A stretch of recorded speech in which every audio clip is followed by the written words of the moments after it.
The following program is brought to you by our Patreon supporters. For as low as $1 a month, you can get episodes of Journey of Wrestling a week early and more. You too would become cool, just like our Trash Elite, a guy from Ohio, and Rob, Kitty Holbrook, Destrucity KTL, Drake Starstorm, DG, Thomas Austin Jr., and Passion Killer 711.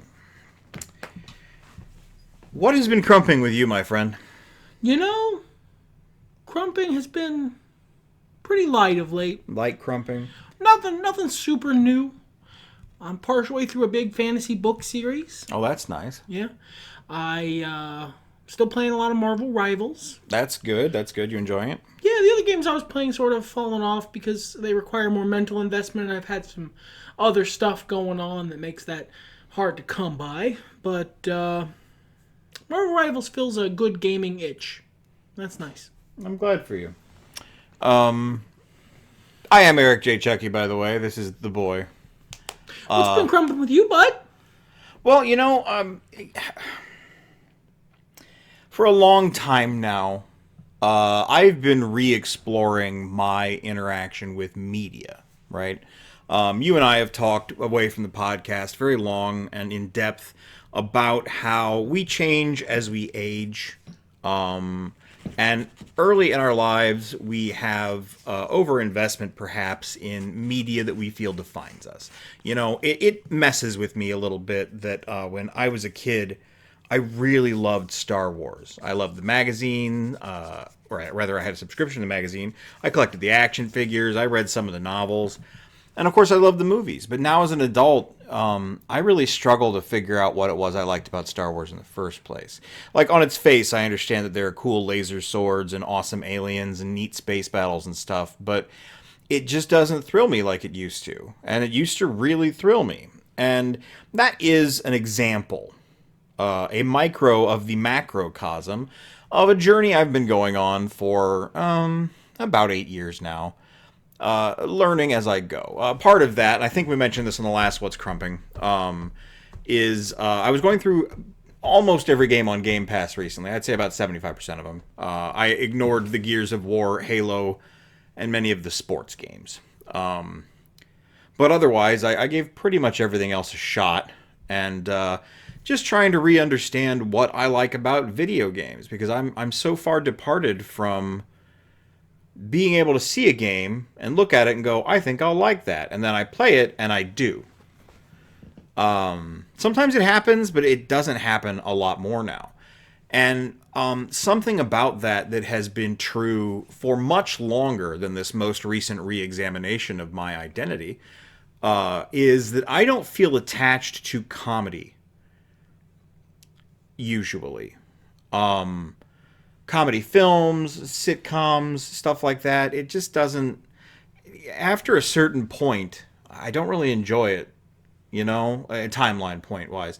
Around when I fell out was after the end of How I Met Your Mother and around the late middle of The Big Bang Theory. They just stopped being funny to me. And it's not like I haven't liked comedy since. I really enjoyed BoJack Horseman. The Happy's Place show that came on this year is pretty funny. I've seen a couple episodes of Saturday Night Live I liked.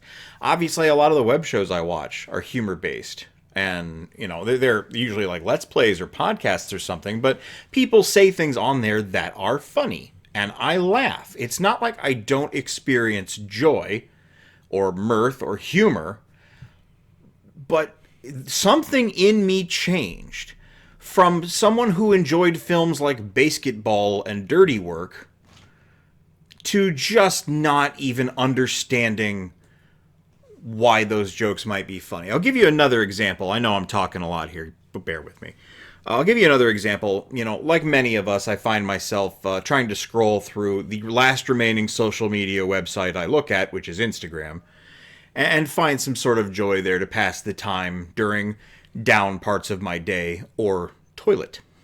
And I will get sucked into reels that are just clips of Family Guy distorted so that you can't tell, the bots can't tell that it's copyrighted material. And I will watch all the way through, and I think about 70% of the time, I don't find it funny. I am reminded of why I stopped watching Family Guy outside of like scheduling conflicts, the lack of a DVR, etc., etc. It just was a point in that series where it just didn't make me laugh anymore. So, those of you who don't watch A Journey of Wrestling, which is the booking show we put up on Thursdays, we clashed for the second time, the second Versus series, and because of the way the game's mechanics are, instead of having an in-game punishment, we decided to implement an out-of-game punishment. And my dear robot companion offered me an option of 3. The Funky Bunch, I believe he called them. I didn't, but it's a better name than what I called them, so we're going to stick with it. That was the Distorted, the Disenfranchised, It was Duodenum. The Departed, Okay, someday I'll remember the name of that. M. Night Shyamalan's The Happening, and a third film, which my compatriot jumped on immediately, like, oh, that's obviously the correct choice. That's obviously the choice. That one will be fine. That one will be funny. I think it'll be a good time. It was a tactical error of you to include that as an option, he said to me. Here's why I was wrong. I remember when this film came out, you and I were friends at the time. We've been friends a long time. We have been. We had been friends for quite a few years. It was in the hanging out in the basement of the first house we lived in together, with a horrible setup and a lot of garbage around. You know, your 20s.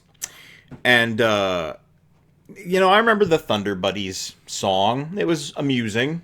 I would place that at the level of, a small smirk, like, that's fun. And then here recently, I saw what I thought was a clip from this film, Ted. If you didn't know by the title card and the title of this video and all that crap. And I thought it was pretty funny. In fact, I think I sent it to you. I was like, this was pretty funny. So, yeah, when you suggested Ted, me not knowing that there was a Ted 2 that clip may have came from, not fully aware that the Ted TV series might have put it out as a promo, because that's the thing that happened last year. Yeah, it got a TV series. I just assumed. I guess I just assumed. So I thought maybe I would have a good time. And did you? No. I had a terrible time, and a mean man laughed at me all the way.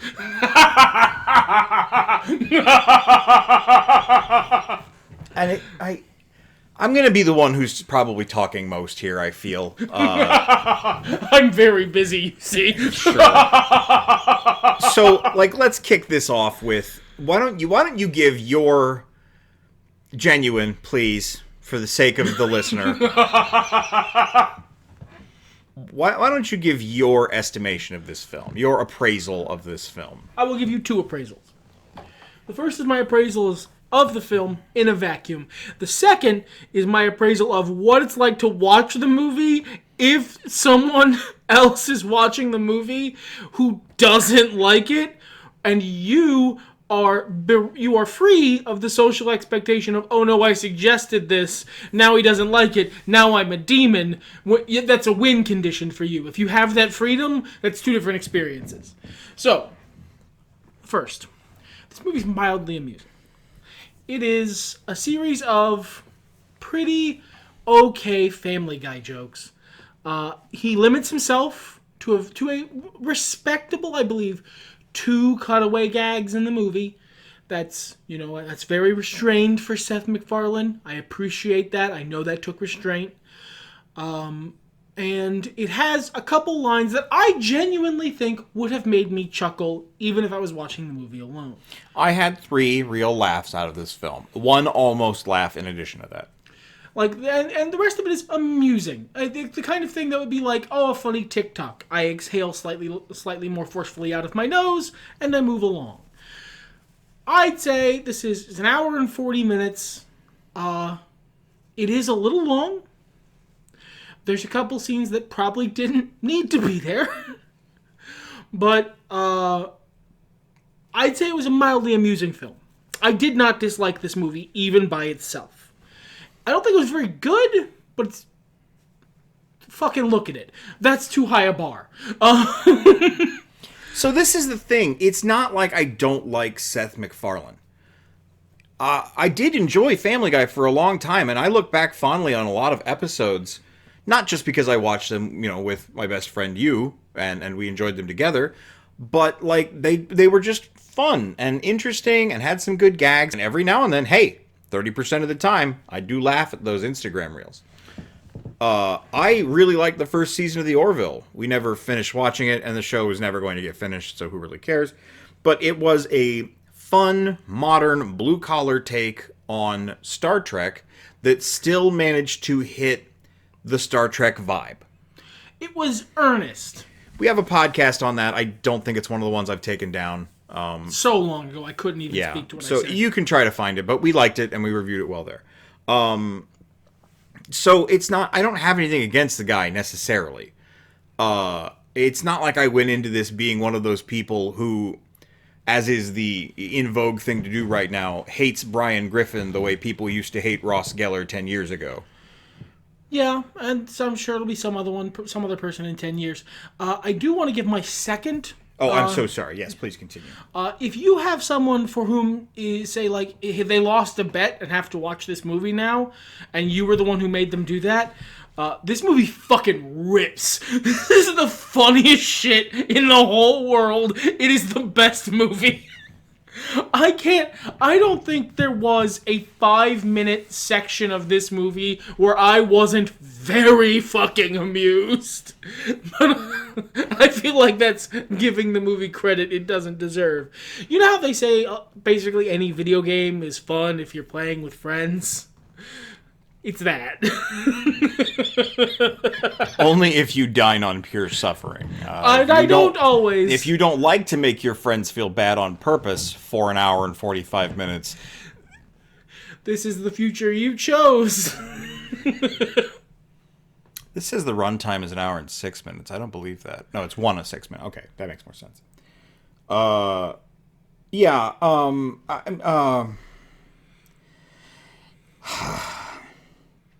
These weren't good jokes. 90% of these jokes were not good jokes. They were structured like jokes.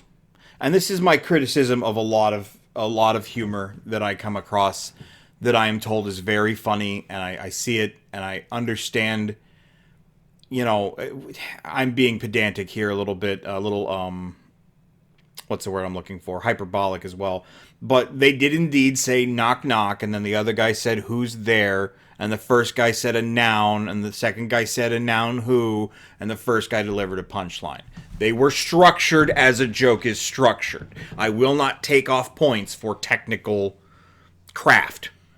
They weren't funny. Well, that's a matter of subjectivity. Anyone who has a different opinion is wrong. That's a matter of fucking me having to just have sat through that shit. So many of the jokes were like, okay, all right, you're building a joke. I get where you're going. And then instead of a punchline, a literal fart noise. I think it was a literal fart noise only a couple times. In the beginning of the film, it kept happening. They did calm down on that as the film went on. I knew it was going to be, shall we say, working blue, because it comes from an earlier time. We are not as culturally conscious then as we are now. And that's okay. I was braced for that. I am able to enjoy the original Friends series, which has some off-color remarks that we would not make today. It's okay. I have relatives who are over the age of 50 and are white. It's okay. I can roll with the punches. I was not expecting it to be so homophobic and racist, so hard, so fast, and so consistently, and so unnecessarily. I was taken aback. And not in the sense of like, oh no, my precious morals have been violated. I cannot witness such negative things. Bitch, I've said worse back when I was a worse person. I just wasn't ready. I was not prepared. I was. I know what kind of movie Ted is. I know when it was made and who made it. And, it summarizes as shock humor, right? Like, Yes. that's the bit. And it doesn't... I'm not delighted by that, so the joke doesn't land, you know? I'm not waiting for somebody to say taboo things. I live on the internet. Everyone is always saying taboo things. Things this movie didn't consider. They made a big deal about the word cunt. You might be very offended by that word. You might think it means my dear friend, depending on where you are when you're listening to this. They used it once. I have culturally appropriated the second meaning from the Australians, and I'm not sorry. It's, you know, for an example of I wasn't that I was scandalized. It's that it wasn't a joke to me. And there were a couple of bits that were things I would have laughed at had I not already seen something else do them better. The opposite of the trope Seinfeld is unfunny. Yes, I saw that episode of Seinfeld. That is amusing, you're right. It was better when it happened in Seinfeld. They just call that derivative. Derivative. Well, I'm not beating that pretension rap. Fuck, I don't know. Also, I hate that everyone in this movie is fucking awful. All of the main characters are terrible people. Now, you would be a fool to assume Ted is not a terrible person. He's a teddy bear. He's a magical talking teddy bear voiced by Seth MacFarlane, and that's the premise of the movie. Of course, he's a terrible person. You'd be a fool to assume Mark Wahlberg isn't a terrible person. That is the premise of the movie. They're two fuck-about morons. It surprised me that Mila Kunis' character, who I do not know her name now. They said it a bunch. I never absorbed it. Laurie. Sure. I have the Wikipedia up. Is, I think, maybe a worse person than either of them. No, I mean, so, okay. The big thing, and a lot of the face reactions you were getting from me while we were watching this film, was me having to fight my internal monologue of why are they behaving this way? And not like, why are they shitty people. I get that. It's why don't you just... If Laurie has a problem with Ted, why doesn't she talk to Ted? Why does she talk to John, Mark Wahlberg's character? Like, Ted brought a bunch of hookers over and one of them shat on the floor. Why doesn't Ted clean this up? Why don't we have the conversation with Ted about this? Because he's a fucking teddy bear. I live in a whimsical world. I guess I would just have the conversation with Ted about this. John and Laurie clearly want different things out of their life. So just fucking break up. That's why my reaction, and also I believe partially because I didn't expect her to be awful. So it feels worse. No, same. I thought she was going to be kind of put upon, but she spends 2 minutes hemming and hawing about whether or not to be a real asshole about this, and then commits. So it feels worse because I also find Mila Kunis very charming. Agreed. I don't find Marky Mark charming. Never have, probably never will. He's as neutral as a coat rack. Yeah, pretty much. Seth MacFarlane I think is funny, but that's neutral also. So when she is equally as awful as the other two, it feels worse, is maybe a better thing to say. I think the only person in this who wasn't a dick was Patrick Warburton, and even then, kind of. Patrick Warburton had some shit he had to unpack about himself. Sure, he went on a journey. He went on a journey, and he got there by the end of the movie, and I'm proud of him. Also, Ryan Reynolds was nice. I celebrated. Honestly, no moment in that movie made me feel like actual delight until they had a little smooch. That was very nice. I was pleased. I did, like I said, I laughed 3 times. They were genuine laughs. I'm not going to take that away from the movie. It's not as bad as Dude, Where's My Car? But fucking yikes, man. Like, everything feels so disconnected, and everybody is just making decisions to make decisions. I think expecting sober adult behavior from the protagonists and semi-antagonist of a raunchy early 2010s fucking stoner comedy, as it were, is probably a bad idea. It's not. It is expecting that from Seth MacFarlane. Because, yeah, everybody in Family Guy also is a monster of a person. But you don't really dwell on that because A, they're usually pretty funny. B, they're making references to people I've heard of and not whoever Tom Skerritt is. That was a big running joke in the movie, and I looked him up early on when I don't know who the fuck that is. And then he showed up at the end, and I'm really glad the movie told me, hey, that's Tom Skerritt, because I wouldn't have fucking known otherwise, and I had just looked him up an hour and a half ago. They gave you the hey kids, it's Mark Hamill applause. Yeah. I enjoyed the amusing part where Flash Gordon shows up and they have a big party with him. But also at that same thing. So this is a big... John fucked up a lot, and he's given one last chance by Mila Kunis, which when she phrases it that way, that's the point at which I go, you know what? Never mind. I don't need this. You don't even have that much of my stuff in your apartment. Yeah, it's... Look. Again... If these were not people in a comedy movie that is about a magical talking fucking teddy bear, I could understand that it is understandable that's a stupid decision. But this very much is part of the reason I hate rom-coms. Oh yeah, sure. Really lazily written shit like that. It's lazy writing. It's a pointless insertion of tension and drama that real people don't put up with, or if they do, there are helplines about that. You should seek assistance. If you have seen Ted and you say that's so me bestie about any of these characters except maybe Ted and Patrick Warburton as Guy, get some help. Talk to a friend. A loved one who isn't the person who makes you feel like any of the characters in Ted except for maybe Ted and Guy. If anyone in your life makes you feel like Mark Wahlberg's character, Mark Wahlberg. That's a fucking horrible amalgam. Mark Wahlberg's character made Mila Kunis' character. I don't remember their names, and I'm not going to. They're so plain is why I keep forgetting. If anyone makes you feel like dude character made lady character feel, leave. Yeah, get out. Leave them. You're not meant to be. And conversely, if anyone in your life treats you the way that lady character treats man character in this movie, broom them. Instantly and with prejudice. If anybody makes you feel like Ted treated Mark Wahlberg, also, you need to sit down and have a serious fucking conversation. Yeah, look, it's alright to have the fuck up friend. I understand that. Sometimes you have the fuck up friend. Already made me watch the movie. Must you stomp on my feelings as well?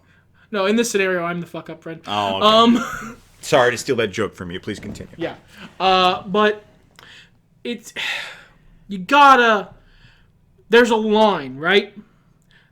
Letting the fuck up friend exist, one thing. Letting the fuck up friend be an anchor who drags you down, not acceptable. And it's also that, you know, he's so eggy on-y. He does not take no for an answer. And then when there are consequences, he's like, oh, he was fully in charge of his actions. I had nothing to do with that. And, like, on one hand, you have a point, but on the other hand, you played to his sympathies to get him to do things that you wanted to do. Yeah. Shut the fuck up, teddy bear.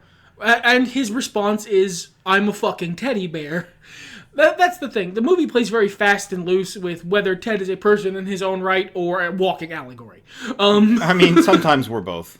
But anyway, so this part in the movie that I actually kind of enjoyed, you know, in a soft, this is an interesting thing to happen kind of way. Although at the same time, I was going, what the fuck is this?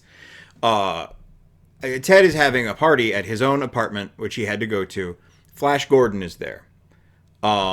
His underwear status is not confirmed. And they both love Flash Gordon, so he invites John over very insistently. John is at the big, important work party that is his last chance to prove he can be an adult. That's a normal, healthy thing to give another person, or to ask for, or to accept. And again, I know it's because there wouldn't be a movie without this, but That it's is why they make all these decisions, because otherwise there's no movie. Well, and that's... On one hand, that's a valuable excuse and reason and everything, and I take that to heart, both as a writer and viewer of things. But shut up, it's a fucking movie. Like, okay, if you're going to use that as a pole, as a clothesline to hang your jokes on, make the jokes good. And you know what? That's a fair criticism. If the jokes don't land for you, if you're not drawn in by the performance, most of the time the sets in a theater look very fake. We just, last week, talked about Captain America, New World Order. Brave New World, sorry. Old title, my bad. And I was enraptured by that film. So I wasn't sitting there noticing the plot holes or the logical inconsistencies or anything else that the rest of the internet harped on because I was having a good time. I sat down to this movie thinking I was going to have a good time. That was a stupid fucking thing to think.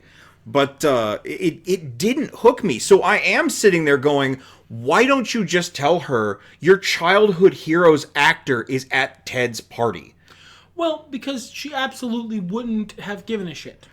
Look, that makes her be a better villain, and then at the end of the movie, he can realize that he needs better things in his life, that this is the life he wants, and they can split apart amicably. But I hate that they got back together. But then he doesn't get the girl. He can get a different girl. I agree. Look. Seth MacFarlane does so much in so much of his work to put a message in what he's doing. Even if it is a self-important, soapbox, self-proving message, that is an intrinsic part of the shit he makes. And it's not like this was at the beginning of his fucking career. No. This was after Family Guy was popular for years. So where did any of that go? If I had to guess... probably went down the hole of we need the movie to hit certain beats because that way it'll sell. Sure. I don't know. I'm not a movie guy. Look, the parts of this movie that are just these two fuck-about losers, one trying to get his life together and the other trying desperately not to, and being forced by the universe to succeed, which was actually a very funny little side beat, those I find amusing. The parts of this movie that are a rom-com, that are just a standard, by-the-numbers, fuck up man, 35 in this case, not 20-somethings where it usually is. Fuck up man has fucking insufferable girlfriend who demands he become a grown-up adult man and put away childish things. How dare you enjoy Lego or whatever. And the Harridan eventually beats him down into compliance. If it was what he wanted, fine. If he wanted to become a successful guy but didn't know how, or lacked the willpower, fine. But that was never exhibited. No, it's not. It was a leash placed upon him. What he wants is his lady. And his lady is demanding that if you want to be with me, I need you to stop being a fucking loser, get your shit together, stop worrying about getting your funny up, get your fucking money up, get on your grind set, and be an important corpo man. Otherwise, you are no longer worthy of me. And that's a fine boundary to set, but also then just, commit. Don't, for zero reason. Like, the whole movie, and this is so fucking sad, I don't know why he likes her. And I don't mean that I don't get why he finds her attractive or anything like that. I don't think they're friends. To the point that he puts her ringtone as the Imperial March from Star Wars. They do a bit in the beginning of the movie to establish that she gets along with them. She joins in on bits. They have fun times. And then she decides, after they've established that she's generally pretty cool with the vibe of these two fucking losers, that she decides that she is no longer cool with it. And to complete the circle, to make a better movie, at the end of the movie, she needs to come back to that. say I've been reevaluating things. That's not really what I need in my life. I got caught up in the whatever of it all. And she does, in the movie that exists, come back to realizing that what she had at the beginning of the movie is what was making her happy in the first place, and she got in her own head about shit. That is the conclusion they reach. They just don't do a lot of work in the middle to earn that. No, and I mean, they don't really conclude it that well. It's not... Look, I'm not an idiot. Obviously, I picked up on that as well. But, I would have loved a scene where they shared one of the bawdy jokes like they did in the beginning, bring us full circle, instead of one of the characters going, yeah, it's fine now, don't worry about it. Yeah, the movie's over. It's good. We were all... after they they get back together and they kiss and before it cuts into the montage with the voiceover at the end of the movie, have her crack one of the fucking ribald jokes. Sure, or the weird beer names they were doing, or whatever. Just something to bring us back to neutral. But I don't want to bag too hard on Mila Kunis' character, because it's not like the other two are better. No. No one ever makes a good decision. They just get to make more jokes. So, yeah. There's also a subplot. I mean, we're at time, and I can stop talking about this movie whenever I want. I do need to mention that there's a subplot where Giovanni Ribisi tries to kidnap Ted and then succeeds, and it's creepy, and that's what brings them back together. And then the peril, and then he briefly dies. And Mila Kunis also can make magical bear animating wishes. For some fucking reason. That's another thing, too, is usually that kind of shit, he lampshades better. And a couple times it happens in this film, but not enough. For as much as you're going, shut up, don't fucking worry about it. If they had... Wait, why did it work for you, too? It's not Christmas. No one in the history of modern society has managed to animate a bear until now. But after this guy, until now, presumably many people have tried. Why did it work for you? And then they could give they could toss off a joke that essentially means it's a fucking movie. Shut up. Also, if you get with the guy whose best friend is the animated bear he wished to life. And also, when you met him, he was a fucking weed-smoking dumbass fuck-up. Look, that second thing is just a reality. Nobody learns that lesson. But the first thing, this extraordinary situation, you cannot expect him to stop hanging out with the magical bear whom he gave life to. Look, I know it's not the relationship because of the circumstances of the show, but that's like getting together with somebody and going, I need you to stop seeing your daughter. You know what? If the daughter's toxic enough... Well, but it's not even. The daughter is what he wants to be. The hooker shouldn't have taken a shit on the floor. That was a very reasonable last straw. And he should have cleaned up the shit, if anybody. If Ted had cleaned up the shit on the floor, that would have gone a long way to mending fences. It was a very reasonable last straw. But we didn't even get, a reason why Ted didn't clean up the shit. We didn't even get him going, I'm not going to fucking do that. No, he was clearly invested in it, but also way too... Ted is also... I mean, they do... not Ted. The fucking Mark Wahlberg character. They do a great job of portraying him as a fucking man-child. Just a actual... Not like the mean thing that people say about, someone who still has joy in their heart. An actual, literal, childish person. Someone who is not... capable of making adult decisions or shouldering adult responsibility. He does read a lot more like someone in their early 20s than someone in their mid-30s. But you know what? If that works for you, go for it. It doesn't matter. I don't want to hang out with him. He sounds like a pain in the ass. I don't want to hang out with any of the people in this movie. Maybe Patrick Warburton. After he's got his shit together. That's fine. But and maybe Flash Gordon, although he does a lot of coke, I guess. I don't want to be around that. No, it's, you know what? Good for you. I'm happy for you. But, consider lifestyle change. That's not good for your heart, brother. Neither is all the fucking burgers I eat. Who am I to judge? Yeah, I guess so. But, I'm not trying to defend too hard on any one person or hate too hard on any one person. It's that the movie wasn't funny enough, and this is what I had to think about. Well, because that is the actual plot of the movie. Also, yes. It's all there is to talk about except talking about how this joke, X joke, wasn't funny, which involves you saying the joke worse than they say it, and being even less funny. And that's, is entirely subjective. Whether or not the movie is funny is whether or not that particular humor is for you. But the only thing to talk about besides the jokes is the romantic relationship between Marky Mark and Mila Kunis. And, that shit's bad, dog.